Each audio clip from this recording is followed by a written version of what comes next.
दोस्तों स्वागत है आपका अपने YouTube चैनल जिसका नाम है राष्ट्र स्कोप। जी हाँ दोस्तों, पाकिस्तान अधिकृत कश्मीर यानी पीओके से इस वक्त एक ऐसी खबर सामने आई है जिसने पाकिस्तान की चुनावी व्यवस्था और वहां की राजनीतिक स्थिति पर बड़े सवाल खड़े कर दिए। पीओके विधानसभा चुनाव के तीसरे चरण में 11 सीटों पर मतदान होना था, लेकिन अब इनमें से 7 सीटों पर होने वाली वोटिंग को अनिश्चित काल के लिए टाल दिया गया है। पाकिस्तान की तरफ से इसके पीछे मुख्य वजह कानून व्यवस्था की खराब स्थिति बताई गई है। वहीं बाकी 4 सीटों पर 10 अगस्त को मतदान होना तय है। लेकिन दोस्तों सवाल यह है कि आखिर पीओके में ऐसी हालात क्यों पैदा हो गए कि चुनाव तक को टालने की नौबत आ गई।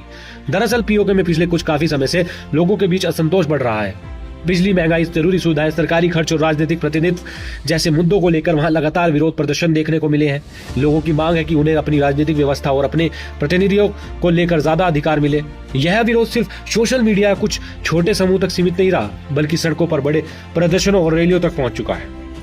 जुलाई में भी विरोध प्रदर्शनों के दौरान हिंसक झड़पों की खबरें सामने आई, जिसके बाद सुरक्षा व्यवस्था को लेकर पाकिस्तान प्रशासन पर सवाल उठे।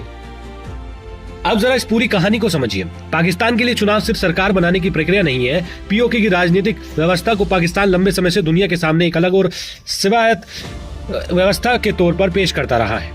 लेकिन जब इसी क्षेत्र में चुनाव कराने के लिए दौरान कानून व्यवस्था इतनी खराब हो जाए कि 11 से 7 सीटों पर मतदान ही टालना पड़े, तो स्वाभाविक रूप से सवाल उठता है कि वहां राजनीतिक स्थिरता आखिर कितनी मजबूत है। पीओके में विरोध करने वाले लोगों के कई मुद्दे हैं। इनमें सबसे बड़ा मुद्दा आर्थिक परेशानी और जरूरी सुविधाओं से जुड़ा है। लोगों का कहना है कि जिस क्षेत्र में प्राकृतिक संसाधन और रणनीतिक महत्व इतना ज्यादा है, वहां आम जनता को बिजली, रोजगार और बुनियादी सुविधाओं के लिए लगातार संघर्ष करना पड़ रहा है। इसी के साथ राजनीतिक प्रतिनिधित्व को लेकर भी असंतोष है। खास तौर पर विधानसभा की आरक्षित सीटों को लेकर लंबे समय से विवाद जारी है। विरोध करने वालों का तर्क है कि स्थानीय लोगों की राजनीतिक आवाज को ज्यादा महत्व मिलना चाहिए और यहीं से मामला और ज्यादा संवेदनशील हो जाता है, क्योंकि अगर किसी इलाके में जनता सिर्फ महंगाई या बिजली के लिए प्रदर्शन करे तो सरकार कुछ आर्थिक फैसलों के जरिए स्थिति संभाल सकती है। लेकिन जब आर्थिक मुद्दों के साथ राजनीतिक प्रतिनिधित्व और सत्ता में स्थानीय लोगों की भूमिका का सवाल जुड़ जाए, तब मामला काफी बड़ा हो जाता है। यही वजह है कि पीओके में चल रहा आंदोलन पाकिस्तान के लिए केवल एक सामान्य विरोध प्रदर्शन नहीं माना जा सकता। हालांकि ये बात बिल्कुल साफ समझना जरूरी है कि सोशल मीडिया पर इस घटनाक्रम को कई जगह यह कहकर पेश किया जा रहा है कि पाकिस्तान सेना ने पीओके के लोगों के सामने हाथ जोड़ लिए या आत्मसमर्पण कर दिया।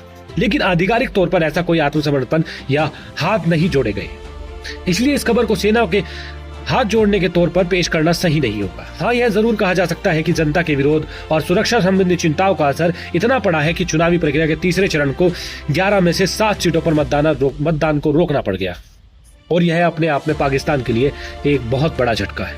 अब सवाल उठता है कि पाकिस्तान इन 7 सीटों पर चुनाव क्यों टाला। इसका सीधा जवाब है सुरक्षा व्यवस्था। जिन इलाकों में मतदान होना था वहां हालात सामान्य नहीं माने गए। अगर चुनाव के दौरान बड़े स्तर पर हिंसा की आशंका हो, राजनीतिक दलों के कार्यकर्ताओं के बीच तनाव हो और सुरक्षा बलों के लिए मतदान केंद्रों की सुरक्षा चुनौती बन जाए, तो चुनाव आयोग के सामने मतदान रोकने के अलावा ज्यादा विकल्प नहीं बचता। दोस्तों, इसके साथ ही इस मामले पर अंतर्राष्ट्रीय स्तर पर भी नजर रखी जा रही है। प्रदर्शनकारियों के खिलाफ कार्रवाई, गिरफ्तारी, इंटरनेट और संचार व्यवस्था से जुड़ी पाबंदियों को लेकर मानवाधिकार संगठनों ने चिंता जताई। अमेरिका की तरफ से भी पाकिस्तान से संयम बरतने और कानून के मुताबिक कार्रवाई करने की अपील की गई। और इसका मतलब सीधा सीधा यह है कि पीओके का मामला अब केवल इस्लामाबाद और स्थानीय प्रदर्शनकारियों के बीच मुद्दा नहीं रह गया। इस पर अंतर्राष्ट्रीय संस्थाओं और दूसरे देश की भी नजर बनी हुई। अब भारत के लिए पूरा घटनाक्रम क्यों महत्वपूर्ण माना जा रहा है? इसका कारण बहुत सीधा है। पीओके भारत और पाकिस्तान के बीच सबसे संवेदनशील विवादित क्षेत्रों में से एक है। पाकिस्तान के लिए क्षेत्र सैन्य और रणनीतिक रूप से बेहद महत्वपूर्ण है, जबकि भारत लगातार पाकिस्तान के कब्जे वाले जम्मू कश्मीर पर अपना दावा रखता है। ऐसे में अगर पीओके के भीतर राजनीतिक असंतोष बढ़ता है और वहीं की जनता पाकिस्तान की व्यवस्था पर सवाल उठाती है, तो इसका असर भारत पाकिस्तान के बीच चलने वाले राजनीतिक बहस पर भी पड़ सकता है। लेकिन दोस्तों, यही आने वाले दिनों में की सबसे महत्वपूर्ण कहानी हो।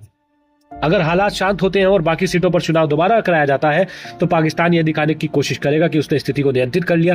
लेकिन अगर विरोध दोबारा चुनाव बढ़ता है, तो चुनाव लगातार टलता रहता है, तो यहाँ हिंसा की नई घटनाएं सामने आती हैं, तो पीओके की राजनीतिक व्यवस्था पर सवाल दोबारा और ज्यादा गंभीर उठेंगे।